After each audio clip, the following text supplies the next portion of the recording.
the Iraq and such. Hello, hello.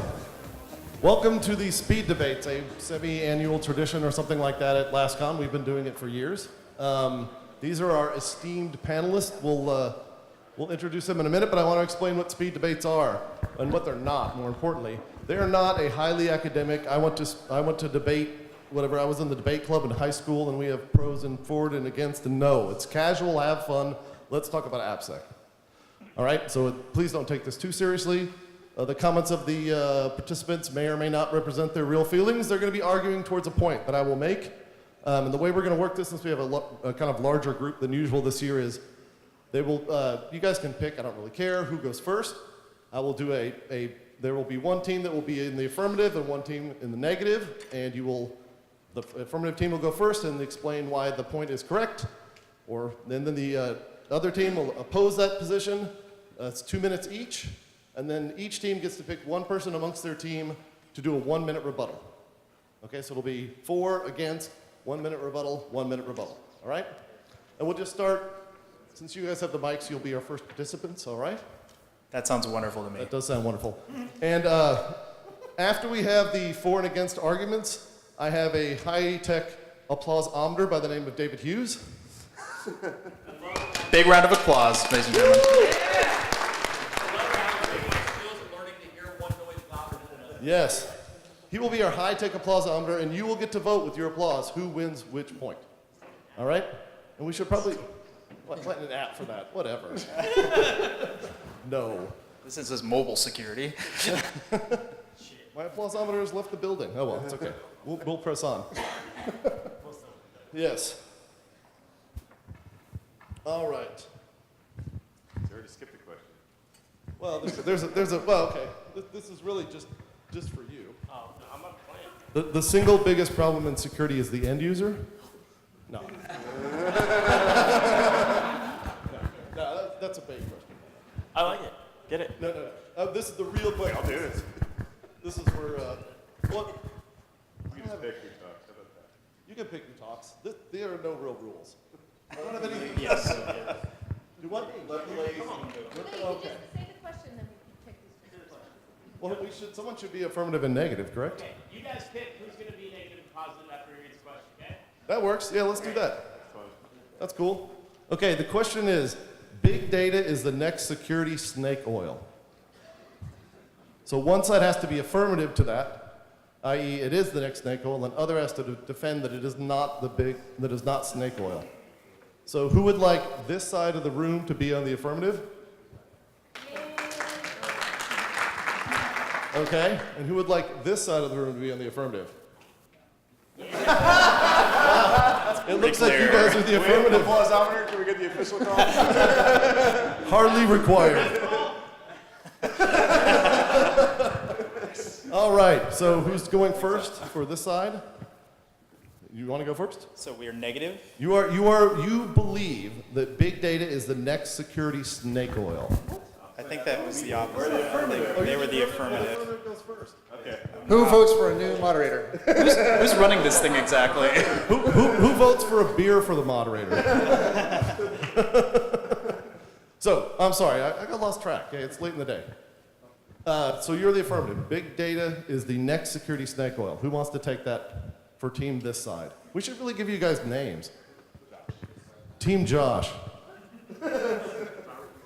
Come on, somebody grow up and stand up and take the mic. How about go team? So, I have gray hair for a reason. I've been writing code for about 20 years now. And what you call big data today, we call data warehousing and many other names. This is more of the same BS with a different name, different color, different marketing wrapper, and unfortunately, a different price tag because the promises are even bigger because you got to keep promising higher with each new generation of technology. So it's not the big data, it's what you do with that data, which is the same problem we've had since the beginning of organized data type machines. So this is more of the same in a different wrapper. Nowhere near the 2 minutes, but that's cool. Can I follow up? Yeah. Oh, you still have time. It's team game. Yeah, you got time. Don't get out your note cards yet. Come on, man. Big garbage. Done. Okay. Well, that was succinct. Before my esteemed colleague here decides to explain why it is an issue, I'd like to just say that while everybody thinks that they can say, oh, it's not about the size, all of you know that's a fucking lie. Please go ahead. All right, let me lay some beats about Heavy D. Heavy D is pretty awesome. It allows you to take a bunch of disparate data sources and actually sort through it. It actually gives you a chance and a hope of actually knowing what the hell is going on in your enterprise. And there's some pretty cool things that the bad guys are doing with big data, and if you aren't doing those things, they will beat you to the exploit. So I'll actually be talking about it a little bit tomorrow, but the point is, come and see me. No. The point is, if you aren't doing big data analysis of even your own enterprise, what you got, discovery scans basically, and identifying that you have vulnerabilities, you're effectively just leaving yourself wide open to attack. So yes, it is how you use it for sure, because if you just log everything and just throw it in a data warehouse and never touch it, that's not going to help you. So it is a job creator, but it is the kind of job that actually does give you real value. We got a 1-minute rebuttal. At the end of the day, what they're trying to sell you is snake oil. Big data is not a new concept. There's absolutely nothing new about big data. As Jim said, these were mainframes back in the day. They're big databases. It's nothing more than that. So while Robert says that you can run some fancy schmancy analytics over it, that's not big data. They're trying to sell you bigger hard drives, bigger databases, things like that. It's not any different than what we've been doing for 20 years. They're just slapping a new marketing term on it. And so when we're doing data warehousing, this is building very scalable, denormalized giant databases to handle data from all these disparate systems. We would write code and slurping engines to grab data from different data sources, even non-commoditized data sources. Back 20 years ago, a lot of our network layer software was custom built actually, so no commoditized tool could easily absorb and put it into our data warehouse. We would use proper database creation technology. We'd build the stuff by hand with proper denormalization in place. We'd write the code to pull data from these different sources and then build applications to retrieve this data in a variety of different ways. So Time. do you have a time? Where's your time card? Time card? No surprise, I have to cut Jim off. Hey Chris, it's not the size of the data, it's how you make it work. I'm sure that's what your wife tells you, honey. Have her come over, I'll prove it. Rebuttal beyond that? We start. You get a 1-minute rebuttal of their Tell me rebuttal. Well, you done? Or? Tell me when. I'm ready. When? Go now. You're good. All right. I don't know how many of you understood the blathering, ridiculous technical commentary that was going on over there, but I run an enterprise. I need things to be there for me, and they need to be available for me. I don't have a staff of people that I can just go out at any point in time and say, hey, rebuild the wheel for me. I know that you need to do scripts and munging and you have a bunch of database administration. We don't have that. I don't have those resources. Maybe you guys work in companies where you have so many resources that you can just afford to have those type of people. But what big data does is it allows you to centralize the ability to get a single pane of glass and view what's actually going on without having to spend money on those resources. I'm sorry that you guys still live in the 50s and 60s. I'm sorry that you are so attached to your AS400s and databases, and I'm sorry that you feel you need to stand up because you're this wrong. I can't believe you actually can say that with a straight face with that plaid shirt on. So, number one, the last time, Nickerson, the last time I got a big data demo, you know how I duplicated it? In this piece of software called Excel. So big data, that, buddy, in the plaid shirt. Okay. That's it. We've handled big data now. Now it's time for you guys to vote. I need my official applauseometer. Thank you, sir. You look so proud. Who thinks that this side of the room won the vote? Or won the debate? Bloody hell. And who thinks this side of the room won the debate? Oh, score one for this side. Wah, wah, put it on your card.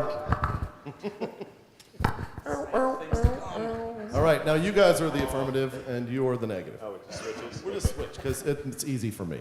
That's what really matters. Yeah. So they're in the negative, affirmative. You would not believe how much time I spent sorting these cards.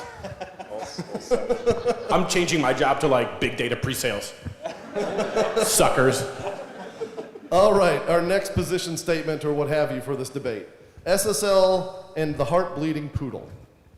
We must retire older versions of SSL, TLS, and impose security Darwinism on older clients. You guys are for security Darwinism on older SSL clients, and you guys are against. Woo. Can read slower or use smaller words? Oh, come on, Jim, it's because I love you. No, did you need me to reread it, literally? Okay, yeah. We must retire older versions of SSL/TLS and impose security Darwinism on older clients. You disagree with that statement. They agree with that statement. I'm not leaving. You gotta talk somebody.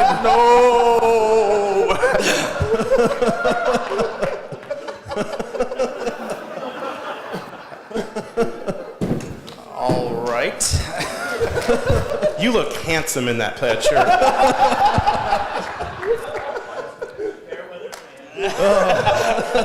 All right, who's going for the affirmative on this side? Apparently Jim Manico. There is a reason why the HTTP2 standard, which was solidified yesterday pretty much, is only supporting TLS 1.2. They have deprecated SSL 3, TLS 0, and TLS 1 because they're all broken. Let's not even talk about the perversion of nature that is SSL 1 and 2. And this is a WISE body, a WISE standard body. Pretty much every vendor on the planet is there making this agreement. And again, HTTP2 only supports TLS 1.2 for a reason. All jokes aside, that's the truth. Woo. Nicely done in under 2 minutes. You guys have a few more seconds if you want to keep rolling, or do you want to hand over What the he reins? said.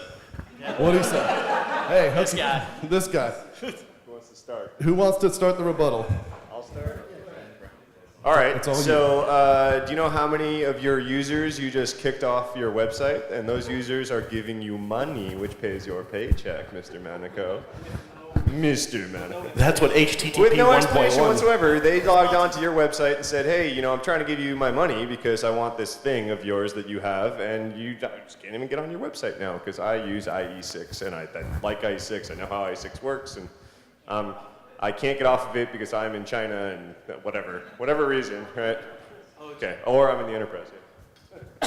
Yeah, so your idyllic version of Darwinism, how it works out there, it's not reality. It would be awesome if we could just say, oh yeah, anything that's a little vulnerable, we'll just shoot it. Take it out to the shed, just shoot it, but that's not how it works. It's totally impractical.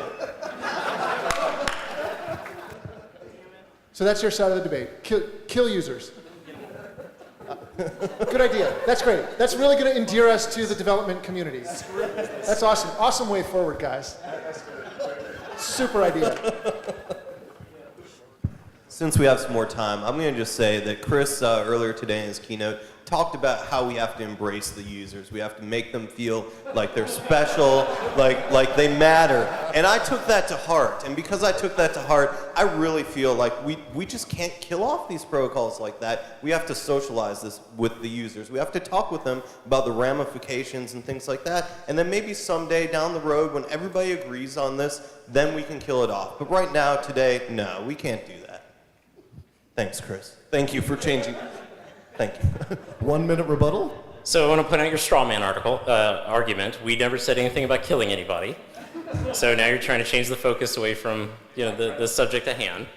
So we're talking about Darwinism, which is evolution, survival of the fittest, not execution. So the users will police themselves. The strong ones will connect to the websites. They will help other people, just like he said in his talk. That they will share and educate each other, and they will upgrade themselves and be fine.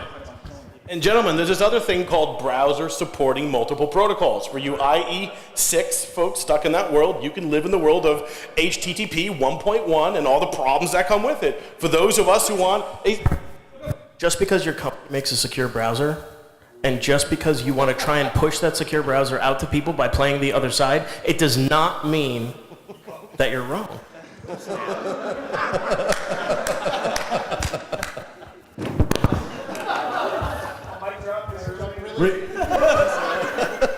you know they're losing. Rebuttal? I mean, you said it's a straw man argument.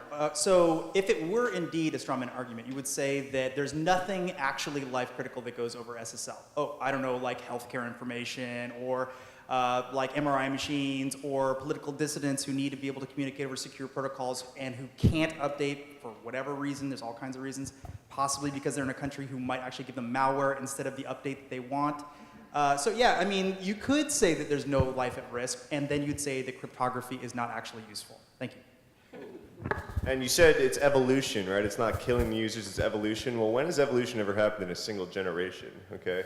Like, we're gonna have some seriously old folks here that are using some old browsers, and hey, it sounds to me still like killing, right? Look, the reality is SSL 3. Hey, let's be honest, Poodle is a bitch, and you have to have man in the middle in order to make it useful anyway. So let's keep the users. I think we should end on Poodle is a bitch. Yeah. Applausometer? Oh.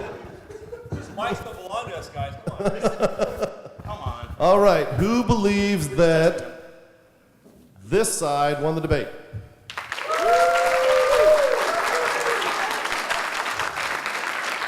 And this side?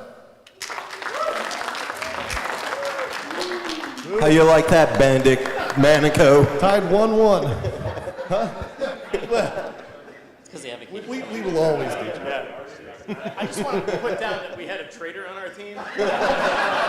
And like their team forced a member of their team. Right? Like, let's just be real clear about that. And he was talking most of the fucking time. It was a highly effective plant. They forced it on us almost like an SSL upgrade. Nice. All right. So now, gosh, I'm behind. You're affirmative and you're negative, okay? The statement is, Docker, containers, and microservices will dramatically increase software security. Docker, containers, and microservices will significantly increase, or dramatically.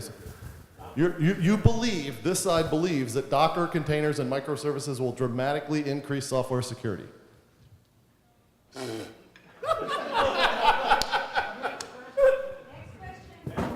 Really? Oh. Come on. Okay, I will say one thing, all right? I will say one thing. I think the word dramatically is what's making me stay away from this question, right? But well, I can cross that out and write something else. Okay, it might increase software security. Okay, so the one thing that Docker does allow us to do is it does allow companies that could not do the whole Netflix architecture type of thing, which the servers aren't these gentle, fragile servers that you put up on this pedestal and you never touch ever because you know what will happen if you touch it and it's going to go down, right? With Docker, it allows kind of the common folk, if you will, you don't have to have a Netflix size budget to do this kind of thing. You can make these servers that, okay, I could just kill this thing real quick, spin up a new one, and here you go, and it's provisioned, and it's not this fragile server that only does this one thing and it only does this one thing well, right? It becomes really, really easy to make a Docker file, to just spin up, like, okay, here's all my servers, they're behind my load balancer, I have an update to push. Okay, push the update, push a new server, kill a server, push a new server, kill a server, right? This is the kind of thing that really only Netflix has been doing until recently, and now Docker's making it possible for a lot more people. Yeah, I think that's right. And I don't know about dramatically, but I do think that being able to operationalize security that way, like distribute it across a whole bunch of hosts and capture it in scripts as opposed to having manual hardening procedures for stuff, is really important. It allows security as software, software-based networking, software-based security is, I think, potentially really transformative. Nice. You have 15 more seconds, and thank you for saving this question, by the way. We have 50 more seconds. You get 35 seconds, actually. Okay.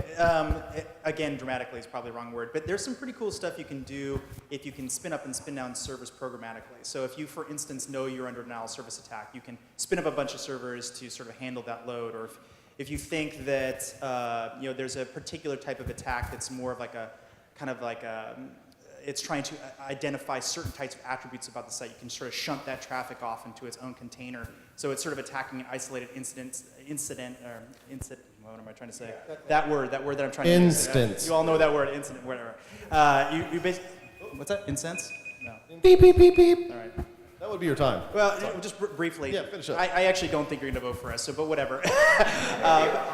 Yeah, you guys are easily going to win this one, but it's kind of nice because you can kind of shunt people off into the other location where they're safe, their credentials aren't necessarily shared. It's harder to brute force and get information sharing across.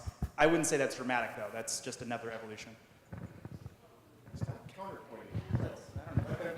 I think the big downside of microservers is they're just not that efficient for the large enterprise. If you have small jobs that you're firing up once in a while in a small business, medium business, that's great. We here live in the world of the enterprise, where we're running servers 24/7 at high CPU utilization, and in those worlds, microservers it just does not work.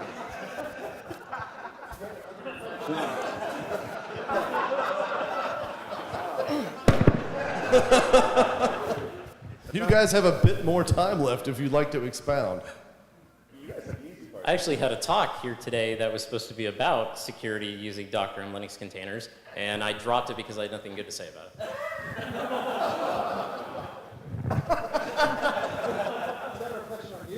So counterpoint, obviously. Wait, rebuttal time. You can rebut yourself, sure. Yeah, so give me it. Hi. So look, you're talking about enterprise scalability, right? Or at least that's what you pretend to talk about, even though you're not in a big enterprise. Those of us who are in big enterprises know, based on our experience in computing from the 60s and 70s, that things like, have you ever worked on an RS-9000 before? IBM? Oh, you don't know what that is. Yeah, that's enterprise scalability stuff. I write software for a living. Oh, so you have no foundation in this debate whatsoever? Not even a little bit. Okay, thanks. I Twittered something and Googled something, and I'm reading something. While I appreciate your ignorant information that you're feeding out, I'd like you to know that architecture from the RS-9000 is what these services are built upon, right? Being able to componentize, being able to modernize what's going on in the environment while still staying operational is how enterprises run. That's how the big boys play, okay? You have evolutionary paths. Now, we already understood how evolution works from the last debate, so if you need to refer to that, I'm sure it's recorded. But what you need to understand is that these services provide enterprise scalability at a level that must be attained. Otherwise, if you're trying to componentize the service and go directly to each one of them, you'll never make progress. We're here to support enterprise scalability and progress. Just want to get you back on your team, give you guys a quick win. I will say that you guys are the users, and so if you have an enterprise that's running whatever platform it is, would you feel safer having your stuff running in collaboration with all the other users on that system, or in an individual Docker container that secures your data from all the other data that every other user on that system is doing? At the end of the day, I would feel safer in the Docker. Just saying. Ooh, good timing. Swish. Rebuttal? I can't even keep track of who's on what side now. Kevin, hand him a mic. All right, look, you guys might have things in the enterprise class, but did anybody go to Tricky and Gates' talk? Did you see all the problems that are in Redis and all these microservices? Every time you push a bag out, it's pushing out freaking default SSH keys? Are you kidding me? You think how that's security scales in life by pushing out defaults that are widely known public items? Like, what are you talking about? Like, I'm sorry that you might not have any security experience and you're worried about the enterprise, but we're here at a security conference trying to figure out how to make things better. Plus, I don't trust anything that's named after an ugly pair of pants. Well said. Well said. Well, it's time for the applausometer, please. Our official applausometer.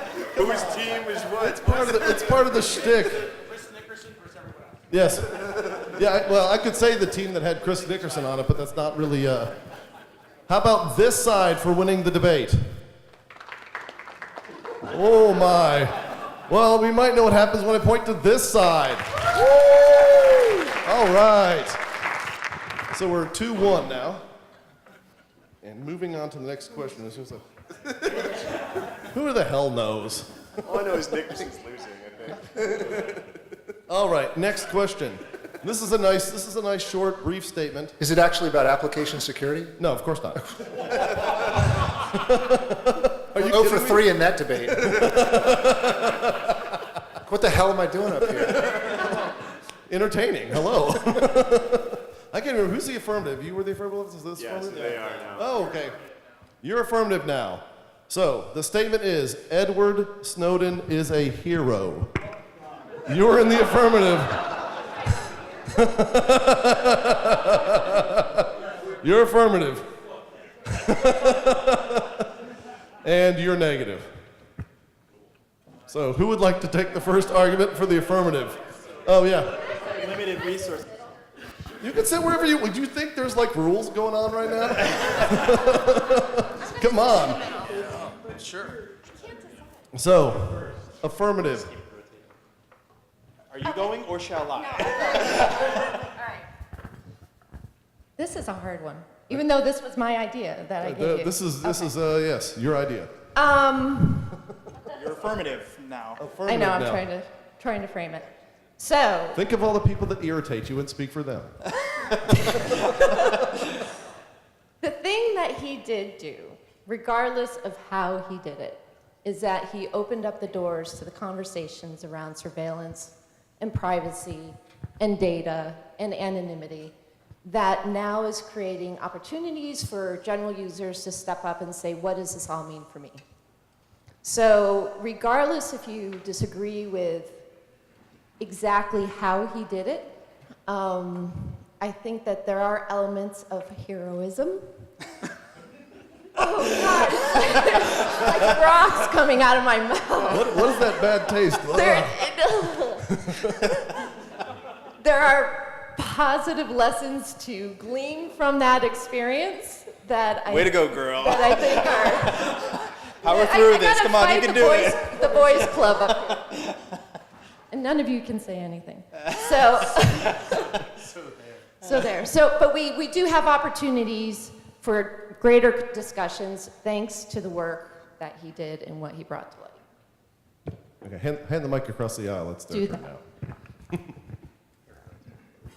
So, negative? Snowden broke like a zillion laws, right? He's a criminal. We have a process. Probably not a zillion, by the way. Less than that.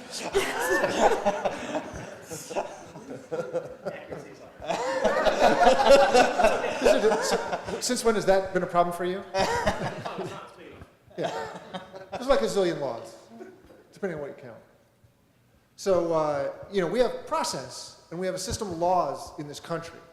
And if you want to improve things, you don't have to just go apeshit crazy and steal all of our country's secrets and give them out like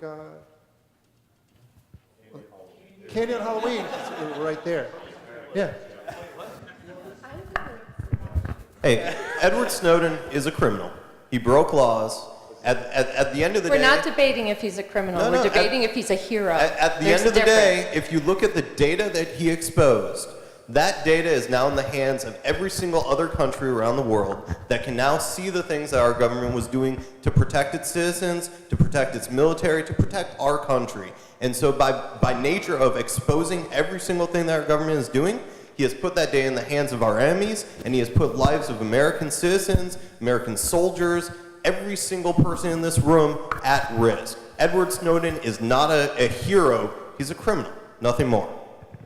Look, they're untrained musicians. Their 2010 release, even though it's digital download, was an awful, awful album. I don't know where these people learned to play guitar. Snowden, the band, of course, is an indie rock band fronted by musician and songwriter Jordan Jeffries.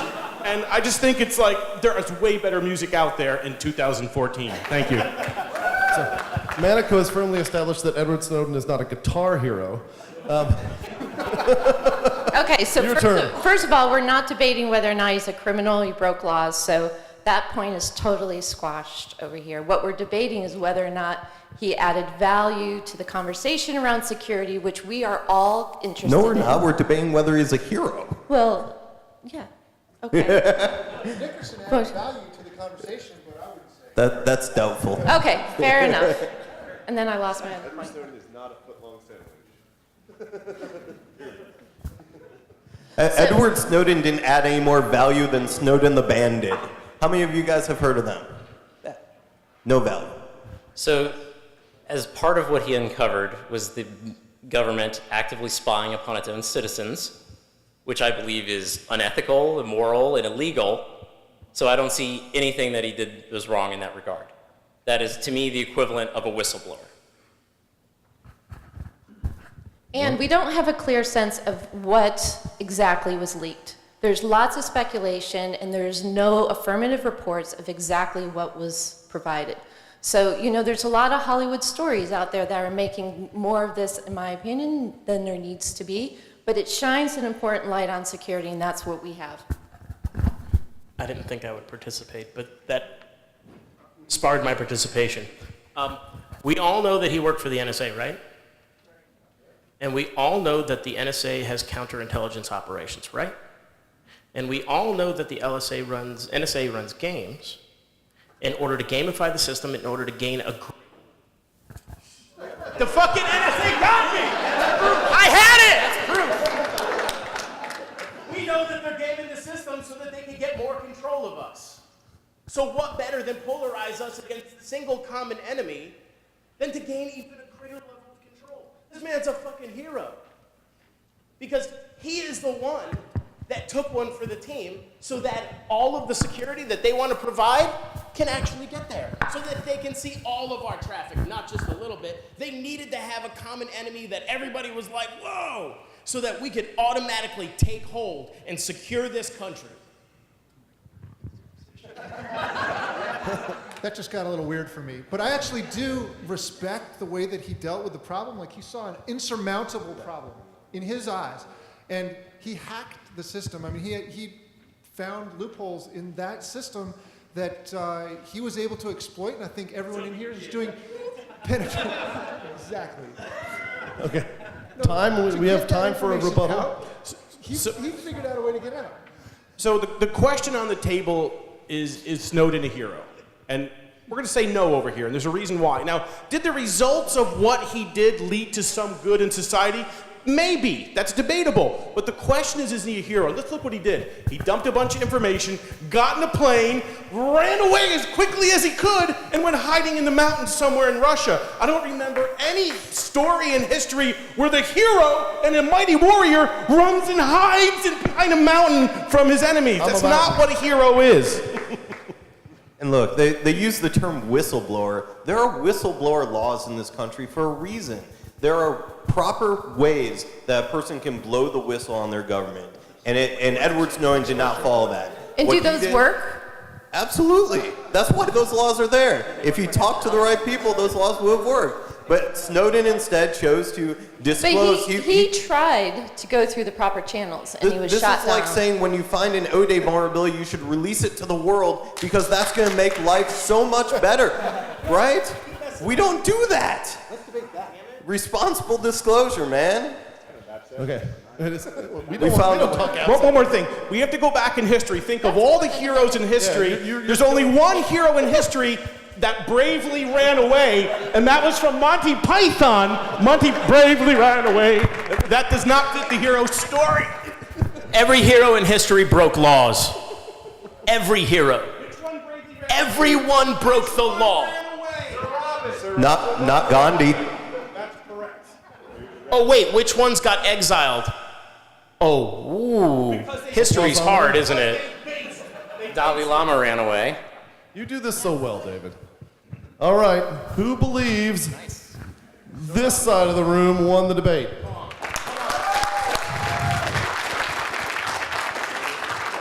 And those who have mercy in their hearts, please vote for this side. Those are the real patriots.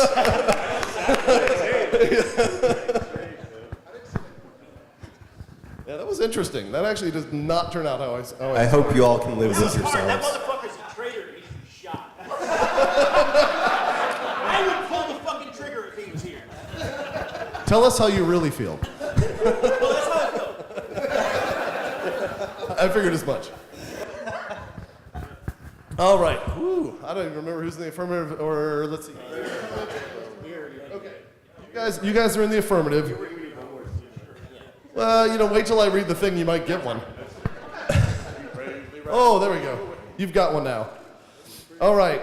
For the affirmative, signature-based security, AV, WAF, IDS, is dead and should be ripped out and replaced.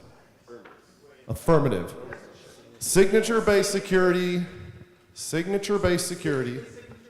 specific, I did say signature-based. Tip your hand.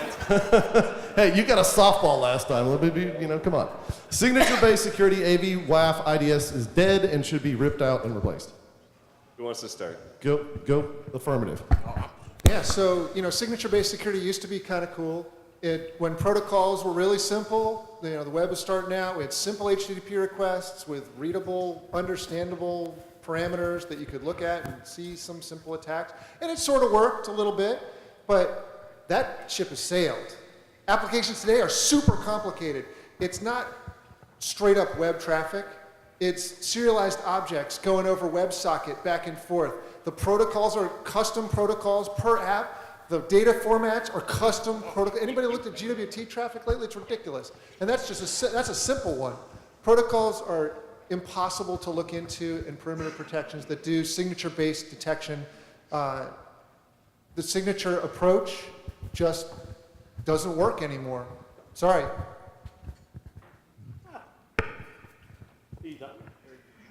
Accompanied by his favorite minstrels. Bravely bold Sir Robin, brought forth from Camelot. Hey guys, there's this tool called Mesplit. I think you've heard of it. This tool is capable of taking any piece of malware that you throw at it and changing the signature. And by nature of changing that signature, you basically render all that old antivirus crap obsolete. So when McAfee comes calling, whatever, you turn them away, you say, no, I'm not interested in that signature-based detection. I want something that's dynamic, that'll actually launch this in a virtual machine, tell me what this thing is actually doing, because that is really the only way that you're going to be able to detect whether it's malware or not. Signature-based detection is dead, it's gone the way of the dinosaurs, and even those companies know it because they're looking into other ways to make money. Look at economics as well. Give him the mic with 16 seconds. Just saying. The cost to buy custom malware that will evade modern AV used to be an incredibly expensive gray market purchase. It's like a couple grand these days. So it's like just the basic economics of hiring people who can bypass AV. It's incredibly cheap because it's incredibly easy. All right, the negative. What's the negative? You like signature-based detection. Of course. For security. Oh, so I gave you an easy one. thank you. Yeah. Look, dude. There's a language problem that I think we're having here. So a signature, right, is something that is verifiable path. Yeah, we understand that. Like my signature means that it's me. Their signature means that it's them. Now, behaviors are a signature, right? The way something responds and acts is a signature. You know that when all the physicists took a look at Skype and understood how to deconstruct Skype and decrypt it, it wasn't a conventional based attack. What they did is they took polarity of the packet size, and they were able to take that and over time be able to analyze a behavior. And by analyzing that behavior, they could tell when they said a certain word, the packet variance would be a certain way. Jitter would happen in a certain way. That is a behavior. Those behaviors were signatures that were used to decrypt that process, right? And as they applied those signature sets to it, they found those behaviors which were bad. Now, I understand that we have old versions of signatures, which is nothing more than a regex. But what we're talking about is a behavior-based approach in the new data world, in the world of big data analytics, where you're not going to be able to have these things running on your machine. You're not going to have the money to have a malware department where they look at everything individually because they're super smart. You need to be able to take the signature behavior of how these products work and be able to apply that to your enterprise so that you can continue supporting your enterprise. Right? We have to make money, we have to survive, we have to live. And the only way that we can do that is by analyzing what the common denominator is and using those specific methods to protect ourselves. How much time we got left? You got 40 seconds. Okay, so an actual practical thing that actually has happened. People, you're going to say antivirus, and I think that's actually a really good example. First of all, it doesn't have to be a paid antivirus. It can be, there's free stuff out there as well. So take the cost part out of it for a second.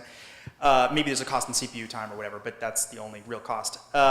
So I've actually run into situations where I've caught my own customers uploading malware to the site from a previous install. And, you know, what am I going to do? Like access controls, that's not going to help. You know, firewall, that's not going to help, right?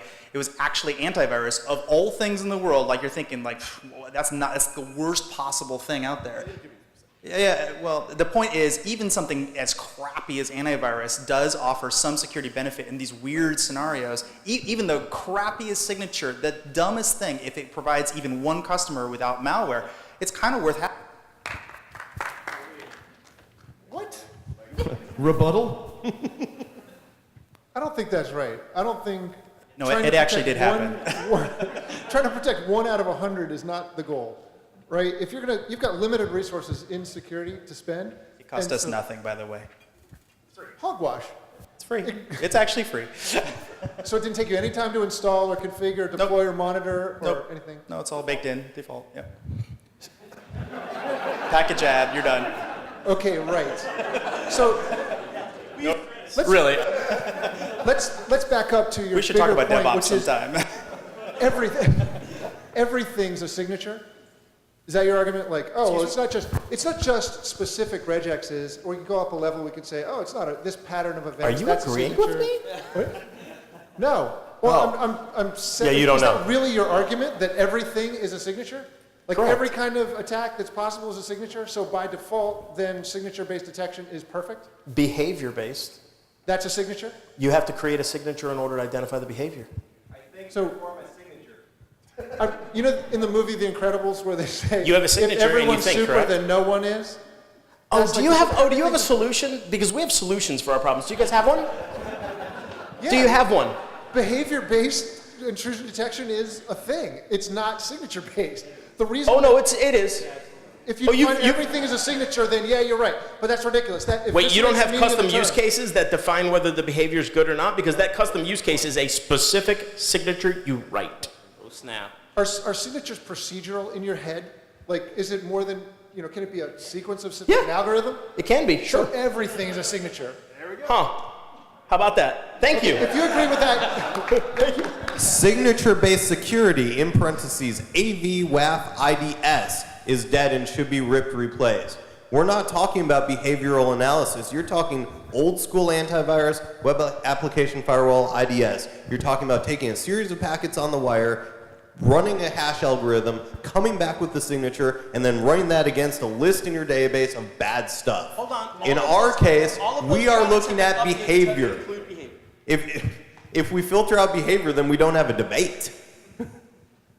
Signature-based detection is dead. Behavioral detection is where it's at. we have two words for a reason. Signature-based and behavioral-based. Two different things. So, Do any AVs or WAFs or any of those funny things on your card do behavior based? Because I know some that do.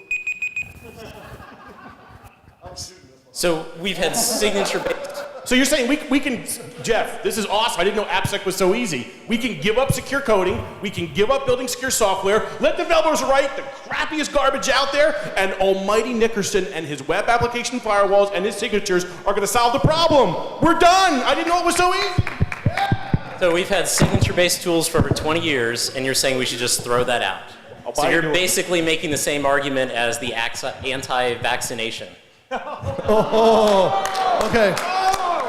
Come on up, applausometer. We need But to just because you've never seen somebody get infected with a PC now stoned, we shouldn't check for it anymore? Well, why not? No, I'm just grateful because I thought that software security was hard work and discipline and SDLC and like really working hard to engineer good. But now I know you just slap up a couple signatures and everything is secure. Yeah. Bye. Losing's hard. You and Christina Applegate have fun with that. I killed the wrong mic. All right, sorry about that. I killed the wrong mic. Ooh, that one's loud. Slap on some signatures. Who wants to slap for this side of the room? And this side of the room. Applausometer? That was hard? Well, you think one? Then it's this side of the room. Whew. That ends our exciting, action-packed, and highly informative speed debate. I'm sure your security programs will radically change after this session at ASCON, so you can skip tomorrow and go have fun. No, don't skip tomorrow and go do have fun. By the way, the bull has arrived. So, got some fun.